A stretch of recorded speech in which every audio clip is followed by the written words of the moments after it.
ತೊಟ್ಟಾನು ಮೂವತ್ತು ಮೊಳದ ಮುಂಡಸ ಮುಡಿ ಹೊಡೆದ ಸುತ್ತಾನು ಅಂತ ಯಾಳ್ಯದೊಳಗೇನು ಬಂಡ್ರ ಚೀಲ ಹಾಕ್ಯಾನು ಬಂಡ್ರ ಚೀಲ ಹಾಕ್ಯಾನು ಗುರುವ ಹೋಮದ ಕಂಬಳಿ ಹೊತ್ತಾನು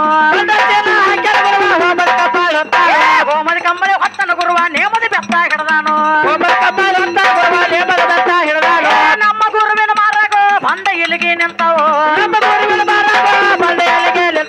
ದೇವಿ ದೇವರ ಮಾರಾಗೋ ಹಾಡಿದ್ರ ಮುಂದುಳಿದಾವು ಮತ್ತಲ್ಲಿ ಏನೇನು ಮಾಡಪ್ಪ ಕವಿತ ಕಟ್ಟನ ಗುಳಪ್ಪ ಕವಿತ ಕಟ್ಟನ ಕಳಸ